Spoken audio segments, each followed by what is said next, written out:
Hey, all you YouTubers out there, Backyard Experimenter here. Wanted to do a video, quick video on my space-time antenna. I haven't been seeing much out there on YouTube about it anymore.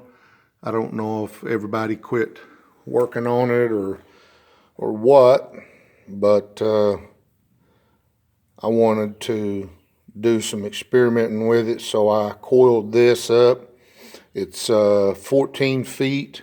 Each coil, each cone is 14 feet of 4-gauge grounding cable that you ground a breaker box with. I coiled that up per a video I watched on YouTube about how to wind a Bashar Free Energy space-time antenna, and I believe was the name of it, something like that. And that's what I come up with. There's no reason in particular why one coil is white and the other one's not. I just got lazy when I was insulating it and didn't finish insulating the other one, but I may have to, because as you can see, I had the electrical tape right here where my coil was making contact with my tetrahedron, because I was getting an arc through the cardboard from the aluminum foil that lines the outside of my tetrahedron. And we'll set this is the tetrahedron right here. I just got through insulating the outside of it with a undercoating spray for automotive vehicles, automobiles. We'll just set this inside here, let you see what this looks like. See if I can get it situated here. I need to take a day and clean this table off. It's a mess, I know. But that's what it looks like with it inside there, and as you can see, it fits precisely in there. You can see where the electric tape is contacting the cardboard, and when I hit the outer exterior of the tetrahedron with high voltage, it arced through.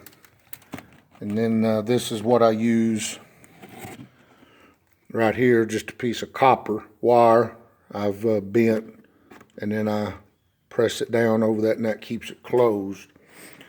And this is what I've been energizing it with, is my NST 6,000 volts maximum. And I've done all different kinds. I've tried rectifying it, half-wave bridge rectification. I've tried doing AC through it. I tried putting pancake coil like this, inserting it in the center right here for a primary, and then it trying to energize the coil via this as a primary. And so far my best results have been hitting the tetrahedron with high voltage, energizing the tetrahedron with high voltage. And I think the basis of operation, this is single wire energy transfer, I believe. There is no positive negative coming off the space-time antenna. There's one wire comes off the antenna, and that is your power. And then that goes to load. Now, as you can see, I've built a Avraminko plug here, and that's what I put on that on the single wire coming off of the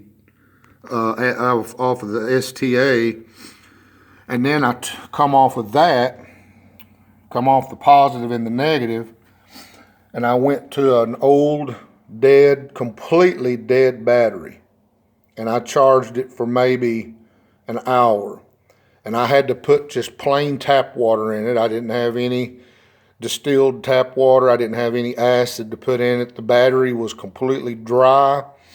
And I hit that for about an hour, and I brought this battery up that was completely dead, no acid, back up to 5 volts. And it's been standing there for about a day, which now that really shocks me. I mean, what you think about it, if it'll do that to a completely dead battery, what would it do to a deep cycle battery for keeping it charged? So possibilities are looking good here for single wire transmission with an Avraminko plug. The next video, I'll try to hook this thing up with my NST there, and we'll see if we can't make some sparks through that spark gap and show you what this thing will do. The last time I had it up and running, I had a 5-watt LED bulb threaded into this, and I think I didn't go through the plug though. I came off with a single wire coming from the STA, went through the bulb and then to ground. And the bulb would strobe, it would flash about 3 pulses, about 3 pulses a second. And I'll show you that in the next video, try to fire it up, see how good I can do, how good a job I can do at it with one hand manning the camera and the other one manning the gauges. But I will say this, if you try to build this, word of caution to the wise, don't put any digital gauges on the Avraminko plug to check voltage. I fried 2 digital multimeters, one cheap one El Cheapo like this, and one good clamp meter like that, trying to check voltage. I don't know if it's the frequency, I don't know if it's the voltage, but I recommend an analog. I checked with an analog meter like this, and I was measuring like 360 volts DC. That's no smoothing capacitor or anything. That's straight out of the Avraminko plug, and I was getting 360 volts DC, and I'm assuming that's probably pulsed DC since there was no smoothing capacitor or anything. Not sure how that works on an Avraminko plug, but I'll tell you, I'm running out of time on this video, but I'll tell you a little bit more about some experiments that I've done, and we'll fire this baby up on my next video, and we'll talk to you some more then later. Till next time.